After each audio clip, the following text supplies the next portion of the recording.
Magandang balita po mula sa Davao City. Isang Davaoeña po ang nagsoli ng perang natagpuan niya sa isang taxi. Ang halaga nito, katumbas ng mahigit 300,000 piso. Makibalita tayo kay Brazil Kempis ng GMA Davao. Sa taxing ito nakita ni Dorothy Calma ang pera habang papunta sana sa kanyang kapatid.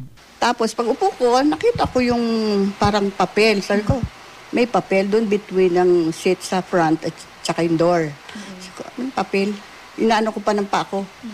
Tapos mamaya, kinuha ko na. Sabi ko, uy, pagtingin ko dollars kasi nasa envelope na may window. Sabi ko, dollars ito ah.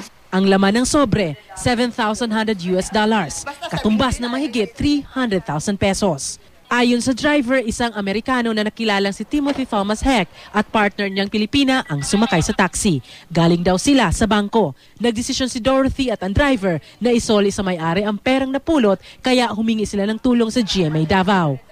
Kaninang umaga nabalitaan ng may-ari na may nakapulot sa kanyang pera kaya pumunta siya sa GMA Davao Station. Sinamahan siya ng aming news team sa bahay ni Dorothy. What was your initial reaction when you found out that you lost the money? Oh my God. I thought I was going to have a heart attack. Laking pasasalamat ng American National kina Dorothy at Bobby para sa negosyo ang pera. Masaya naman si Dorothy at naibalik sa may-ari ang napulot na pera. Thank you. You're my angel. Thank you very much.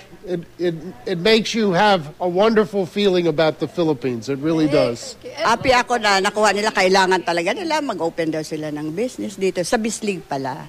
Kaya at least nakuha na at saka ano na kami.